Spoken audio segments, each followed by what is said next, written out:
So my name's Alison Markwell and I'm the DCO for Central London, West London and Hammersmith and Fulham Clinical Commissioning Groups. My name's Natasha Patton. I'm the Designated Clinical Officer for SEND in Ealing and Hounslow CCGs in London. I am Dr. Mohammed Arzuman. I am the Designated Medical Officer for London Borough of Merton. My name is Sarah Childs. I'm the Designated Clinical Officer for Bromley. So I think it's a bit hard to talk about a typical week because every week is so different. I could say maybe the one thing that I do every week is attend the SEND board. In terms of the things that the kinds of meetings that I attend, I'd like to think about my role in sort of three different areas. Strategically, to do with commissioning and to do with operational issues. So from a strategic point of view, the kinds of meetings that I've attended are the SEND Executive Board that oversees the implementation of the reforms in the borough. And tasks that I'm involved in related to that are being involved with the self-evaluation, so giving the input from a health point of view and developing the strategy and the action plans to achieve that strategy. So on a weekly basis, I attend our multi-agency statutory assessment panel. So that's a whole morning. So that's every single week, so I will have to allocate time to read those cases, all of the paperwork for the requests for assessment. We also discuss issuing plans, so that takes up quite a chunk of my time in a week. So then if I think about the commissioning side of my role, I probably don't go to so many meetings, but the tasks that I'm involved in would be to do with looking at the service specifications to make sure that they represent SEND.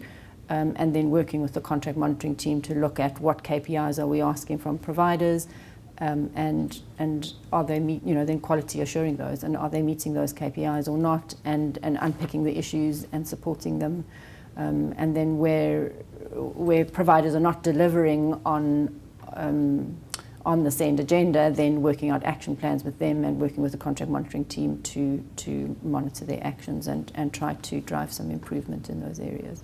So it really is quite broad.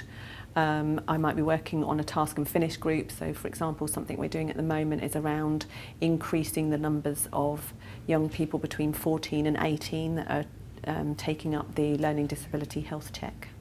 So it's very, very varied. So I'm based in the Clinical Commissioning Group, so I'm very visible to the clinical commissioners. I do a quarterly report to the Quality and Patient Safety Committee, do occasional briefings on ad hoc items, so for example the single route of redress, and I provide an annual report to the CCG as well. And the CCG is part of our overarching local area governance arrangements, and so they co-chair our boards, and so they also have visibility of the work that we do from that point of view. I write a quarterly report to the clinical exec. We are really privileged that we have a SEND commissioner, so her and I write that report together so that we've got a really good overview in terms of our current position regarding commissioning for SEND, as well as the statutory responsibilities associated with the Code of Practice, which I'm involved in. I think the biggest contribution my role makes to the local authority in CCG is that I am actually representing my trust for the health needs of children who are in need of special educational needs. For example, I'm the first point of contact to the local schools, to the education, to the CCG, and to my health colleagues, where there's some questions or query regarding the special education needs relevant to health. That is one thing. A second thing is, I think my biggest other contribution is to monitor and quality check the medical advice provided to the education and children with complex medical health problems and their need for special education needs. And the third one is, I think, making sure that the local authority receive the medical advice from us in line with the Code of Practice, i.e. within 6 weeks of time. I think these are some of the examples of contributions.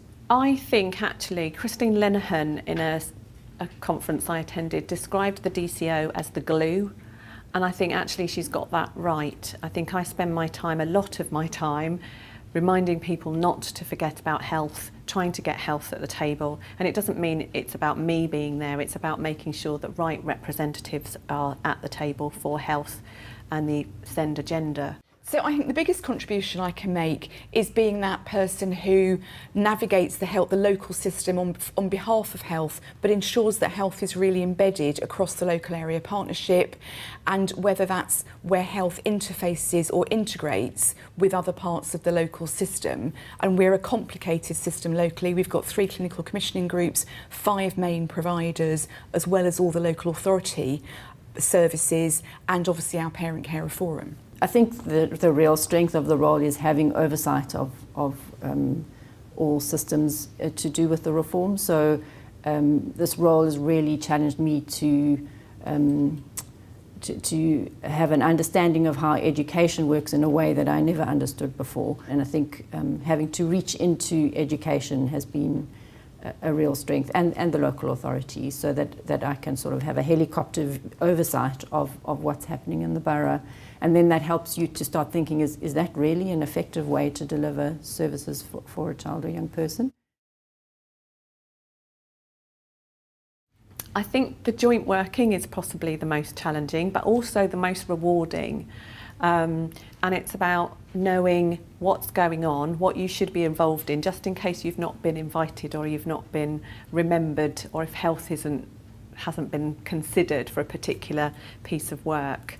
So I've always talk about it as elbowing my way in and kind of knowing where those opportunities are to kind of get myself known and to get myself seen. I think there is a number of areas here. The first thing is finding enough time in your busy working diary.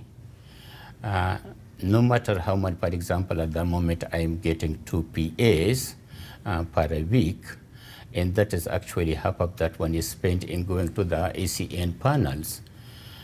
So that is one challenging thing.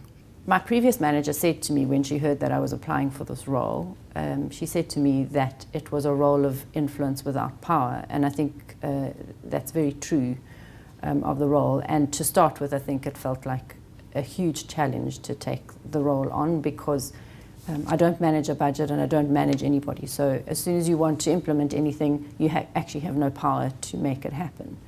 And that's probably one of the biggest challenges of the role.